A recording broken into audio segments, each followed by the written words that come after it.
Hi, my name is Valerie and this is Reading Randomness, and today I'm finally going to tell you my top 5 favorite books that I read in 2017. So book number 5 on the list is Delusions of Gender by Cordelia Fine. I read this about a year ago now, and at the time I actually filmed a full review of it, but then there was a problem with the footage, so I never actually got to post it. But I still have a lot to say about it because I never got to post that video. So this book breaks down all these pseudoscience claims around how men's brains are supposedly hardwired to be inherently better at math and politics and science and other stereotypically masculine activities, whereas women's brains are inherently hardwired to be better at nurturing and caring and things like that. Cordelia Fine points out the many flaws in this argument, mainly that just because we see something in the brain doesn't mean that that's hardwired, because the brain is very adaptable and to its surroundings, and our surroundings are very gender-centric from birth. The quotes from pseudoscientists in the late 1800s and early 1900s were stunning in their attempts at explaining the supposed inferiority of women through such remarkable scientific prowess as measuring their heads with a tape measure. Basically, they just thought that women were just too small and weak to trouble their poor little brains with, thinking. And this was not that long ago. This was maybe 100 years ago, like my great-grandparents were alive. But what's almost more horrifying in some ways is that there were quite a few quotes from modern pseudoscientists about this same topic, and they really weren't much better.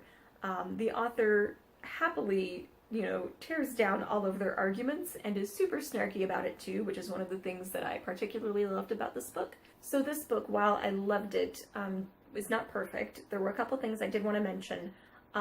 There's a couple places in the book where she refers to people who are transgender, and she uses the term instead transsexual, which at best seemed like maybe she should have done a little more research on what term was best to use, since the book is specifically about gender stereotypes, so I thought that was a bit of an odd miss there.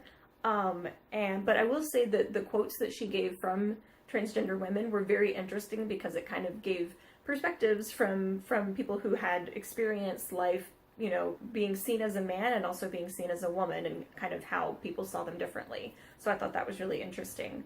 There's also a section that frustrated me a little bit personally, because she talks about a study that was done in a college course, and the author kind of seems to be buying into the idea that women typically aren't geeks, which obviously could not be further from the truth. But overall, I thought this book was a fantastic kind of introduction to gender stereotypes and just how much our world is built around the idea of gender, which you don't even think about it, a lot of it, until it's kind of pointed out for you. So I highly recommend this book, and that is why it was number 5 on the list. Number 4 on the list is Turtles All the Way Down by John Green.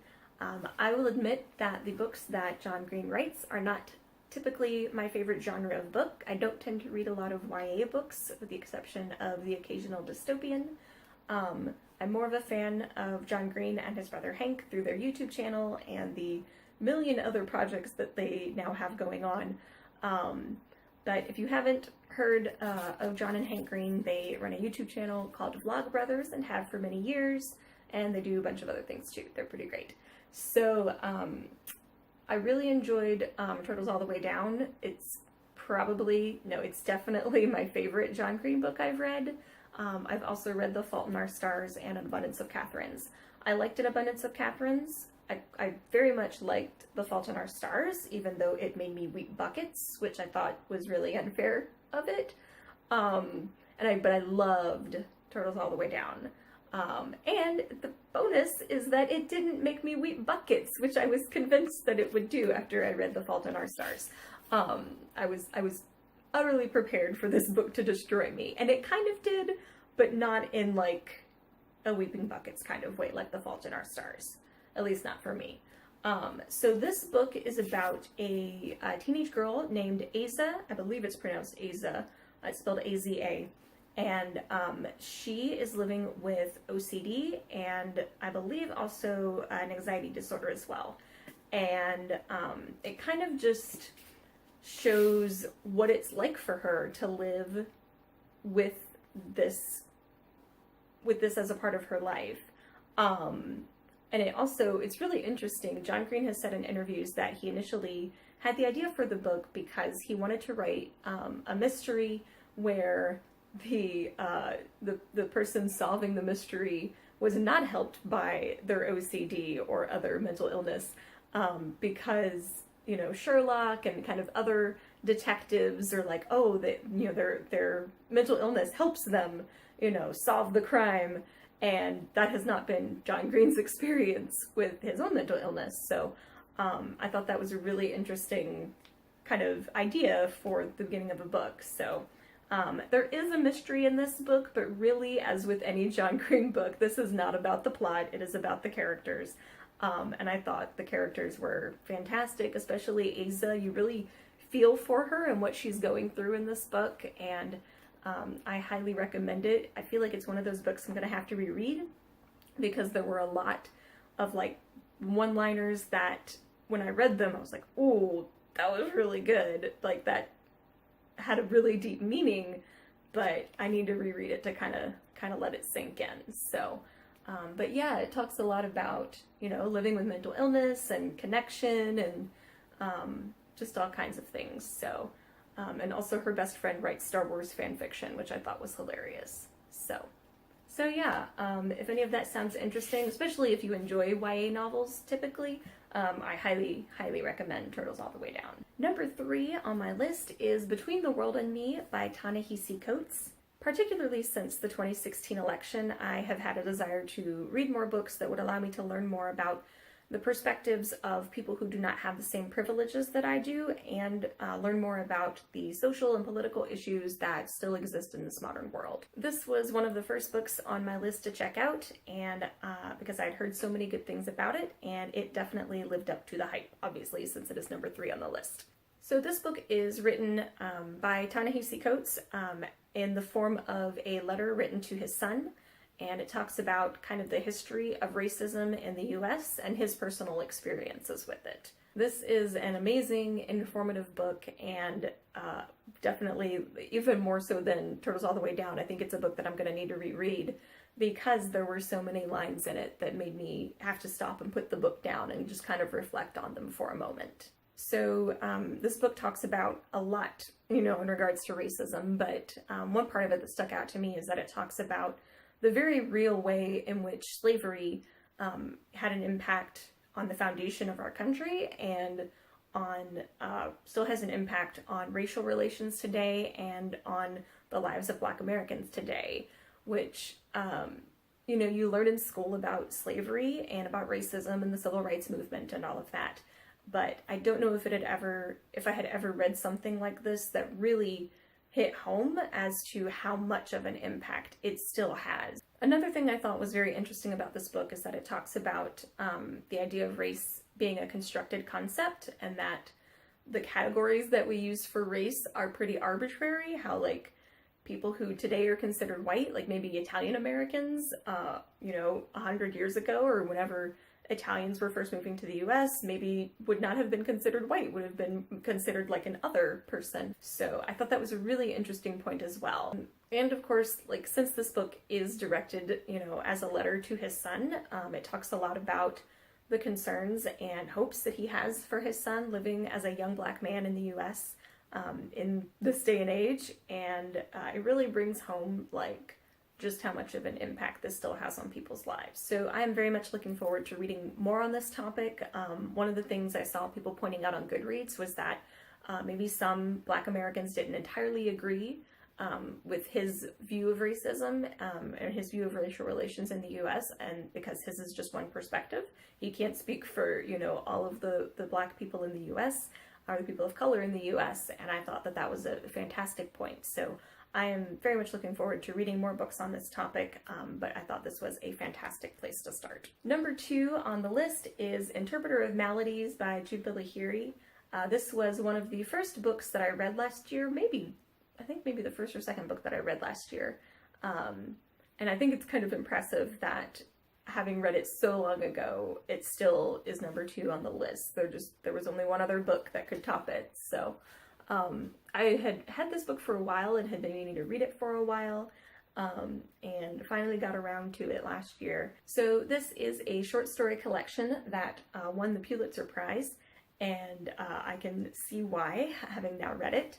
I hadn't read a ton of short story collections, although I had been interested in reading more. Really the only short story collections I had read prior to this were Agatha Christie short stories. So having read this, I am like so excited to go read a bunch of short stories. I'm honestly surprised I didn't read more last year, because I read this at the beginning of the year and then I was like, I've been missing out on short stories all this time. I didn't know. So I have a couple collections that I'm planning on reading this year at least. But anyway, about this book. So this collection is about, mostly about Indian American people, or people living in India, and I don't really know, like I said, it's been a while since I read this book, but I do remember one story in particular. The first one I think was my favorite. It talks about a young Indian American couple living in the US, and I think in a major city like New York or something. And I might be wrong. And basically they're in this situation where like the electric company has to shut their power down for a couple hours, or like a few hours every night for a week. And when the power's out, they kind of end up trying to reconnect. And it's very interesting and very sweet. So that was probably my favorite story in the collection, but all of them pretty much were fantastic. I'll be honest, I don't remember a ton of details. This is another one I probably will want to reread, but I do remember that I thoroughly enjoyed it. It said a lot about, you know, people coming from different cultures, and a lot of it really, though, didn't have to do so much with culture, but just with human connection in general. And I thought that was really interesting. So if you haven't, you know, read short stories, give this one a shot. I thoroughly enjoyed it. I can't wait to read more.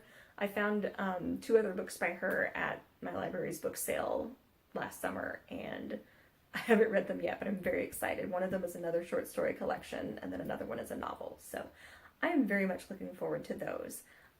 So yeah, if you haven't read short stories, try Interpreter of Maladies by Jhumpa Lahiri.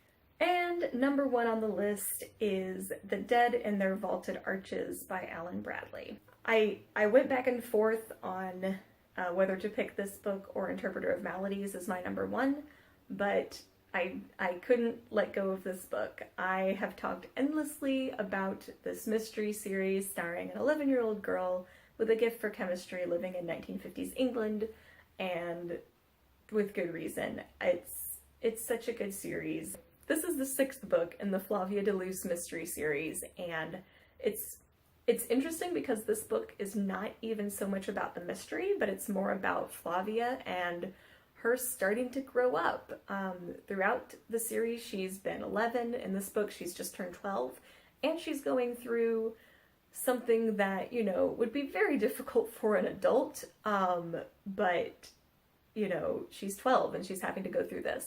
And I think that the way that she has to process her grief and her, you know, independence and growth in this book is so fantastic. And the series is only getting better.